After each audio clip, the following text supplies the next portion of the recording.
In the last lesson, we interpreted data in pictographs or pictographs, right? This lesson, we're going to learn a new way to interpret our data, and that is called a bar graph. Now, in second grade, you did do some bar graphs. However, they're going to get just a little bit more complicated this year, because instead of having what's called a scale of 1, we're going to make bar graphs that have a different scale. Maybe 2, maybe 5, maybe 10. Okay, you'll see what that means as we get started. Let's start with example 1. This is on page 703 of your math book, so please follow along with me. You can fill it in as we go. Page 703. Okay, example 1. Milo surveyed 5 grades to find the number of May birthdays. He recorded the data in a tally chart. Display the data in a vertical bar graph. So we've already learned about tally charts. That's what we have right here for May birthdays. We have the grade right here, 1st, 2nd, 3rd, 4th, 5th, and then he made a tally mark for each student in that class who had a birthday in May. Okay, so first of all, let's just look at this really quick just to understand it. So in 1st grade, there were 5 students who had a birthday in May. Check this out. In 2nd grade, there were 5, 10, 11 students whose birthday was in May. That's a lot. In the 3rd grade, there were only 3. In the 4th grade, there were 4. And in the 5th grade, there were 2. Okay? So we can already tell that 2nd grade had the most May birthdays just by looking at that. But it's going to be even easier to see it when we make our bar graph. So let's see how to do that. The first step is to draw and label.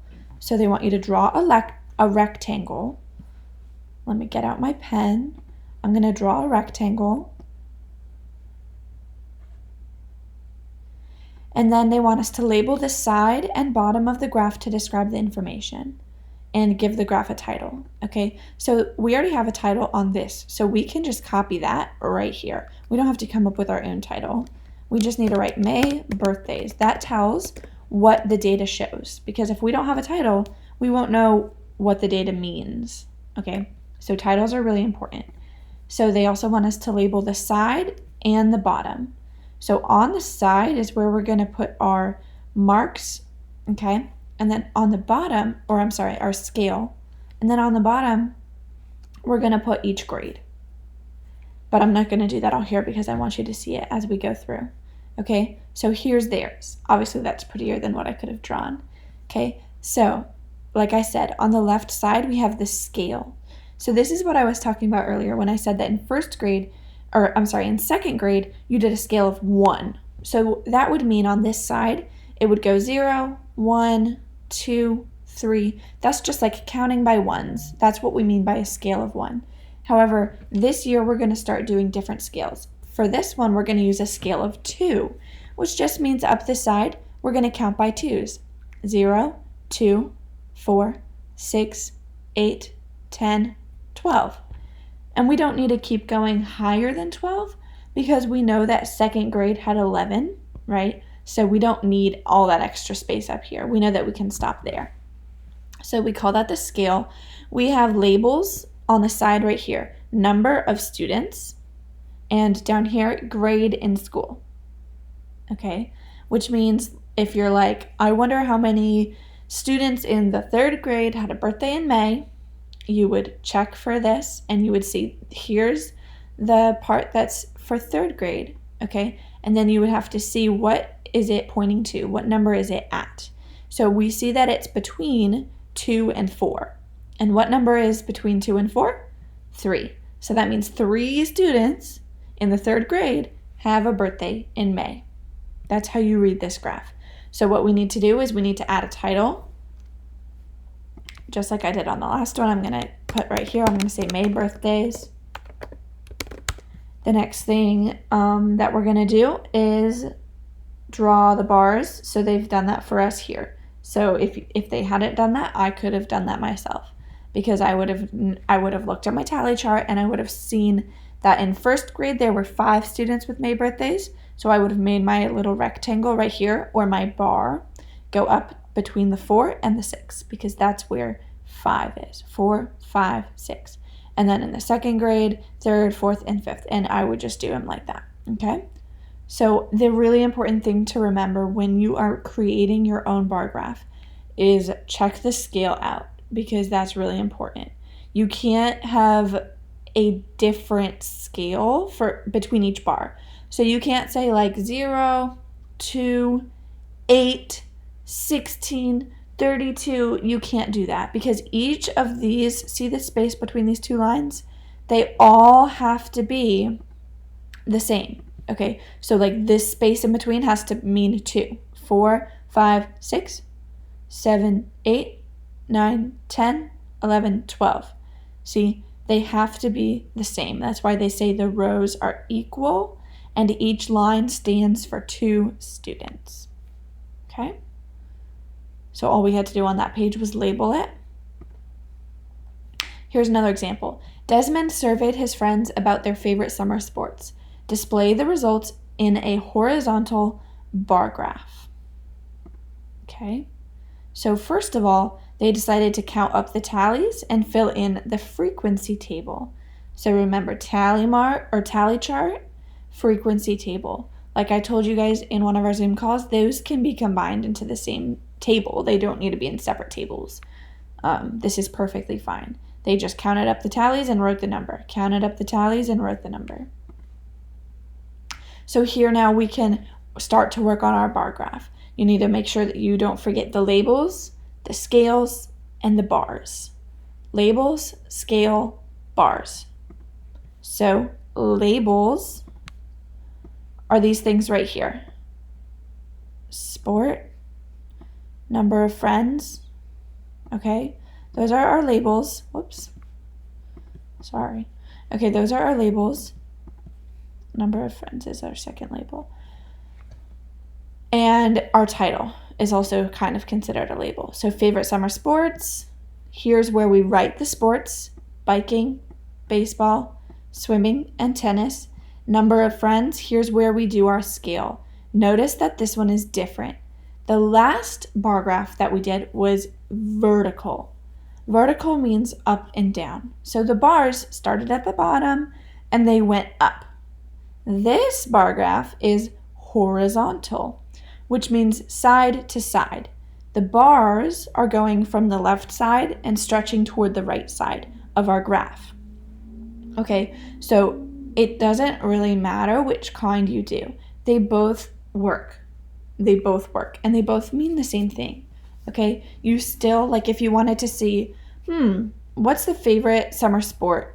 You would find definitely the longest bar is swimming.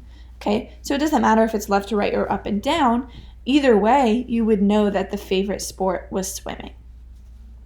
So all they want us to do here is to trace this up. So this is how you make the bars. So if we go back to our frequency table, we could see that tennis, 4. Okay, so when I come back here, I check my scale, 0, 2, 4. See how we have a scale of 2, which means that we're counting by 2s. So there's 4 right on this line. So that means that this bar for tennis just has to touch that line. We start on the left and then we go and we make it touch that line that stands for 4. Okay, now swimming, if I go back to my frequency table, swimming had 10 students. Swimming was 10 students' favorite summer sport. So we check for the line with 10, and there it is right there. So all we have to do is make the bar extend from the left all the way to that 10 mark. The next thing is baseball. Baseball had 7. If you check your scale, 2, 4, 6, 8, 10, where's 7? If you have an odd number, it's not going to show up on the scale. But we know that 7 comes right between 6 and 8. 6, 7, 8. Okay, so just make the bar extend halfway past 6, but not quite to 8. And that will stand for 7.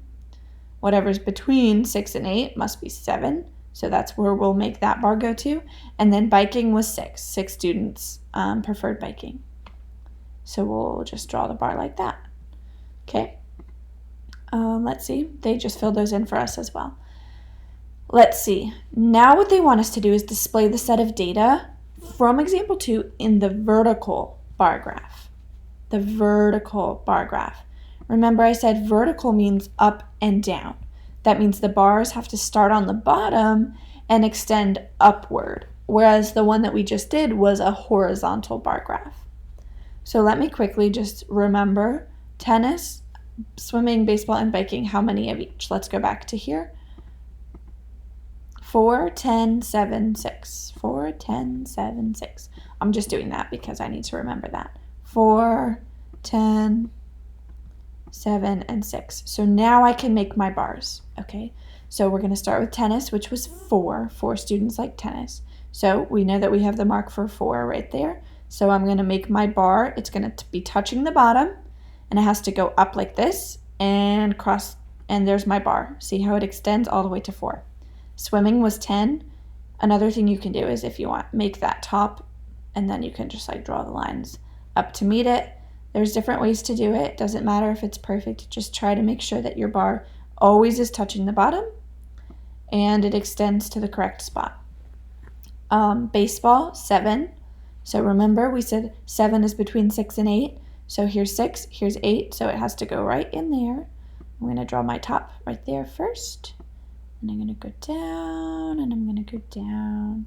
Okay, and the last one is biking, which 6 students prefer. So I'm going to make my mark and I'm going to make my rectangle like that. Okay, so this is the same exact information or the same data that we had in this bar graph. This time it's just vertical, meaning it's going up and down. All right, let's check our work here. Looks right. Yep, just like mine. See that? Perfect. Okay, let's keep going. Display each set of data below in a bar graph. Favorite birds to watch is the title. So right here, the title would go right here at the top. Just like the other one has the title at the top, we're just going to write the exact same title. Favorite birds to watch. That's our title. Now we have our data that we need to interpret. But before we do that, let's put one of our labels. This label, the vertical label, says students. The horizontal label, well, look, cardinal, robin, goldfinch. What are those telling us? You can even go back and look right here, and this is the same label that we need to copy, okay? Bird. So obviously those are all birds. So we put the label down here, birds. Okay, now we have to draw our bars. Let's first count these up. Cardinal, we know that this is 5, so 5, 6, 7, 8. Again, we have a scale of 2. 2, 4, 6, 8. So there's 8 right there. So I'm going to make my bar that extends upward to the 8 mark. Next is robin. 1, 2, 3, 4. There's 4 right here. So there's my bar for robin. And then goldfinch is last. 5, 6, 7, 8, 9. Odd number, doesn't matter. What is 9 between? Obviously 9 is between 8 and 10. So I'm going to make my mark right there, halfway between 8 and 10. All right, now we have a couple questions to answer. How many students responded to the survey all together? How would we solve that? Would we use addition, subtraction, multiplication, or division? Addition. We would just simply add up. Well, cardinal we said was 8. Robin, 4. So 8 plus 4 is 12. And then we just have to add the goldfinches, which is 9. So 12 plus 9. 9 plus 2 is 11. Carry the 1. 1 plus 1 is 2. Okay, so 21 students responded. Okay, how many more students like watching the goldfinch than the robin? So here's the goldfinch, here's the robin. If we're trying to figure out how many more, we know that we're looking for the difference in these two numbers. The difference between 9 and 4. And remember that difference always means subtraction. And when you are finding the difference between the two numbers, you subtract. Start with the big number on the top and the small number on the bottom. 9 minus 4 equals 5. 9 minus 4 equals 5. So the difference between 4 and 9 is 5. So we would say 5 more students like watching the goldfinch. Or you could just say 5 students. Okay? Let's check our work. 21 students was correct, and 5 students was also correct. I did my labels. Sorry, I'm trying to show you that my labels are correct too. Favorite birds to watch, bird, and my bars look perfect. Okay? So that's how you take data from a tally chart or a frequency table and translate it or convert it into a bar graph.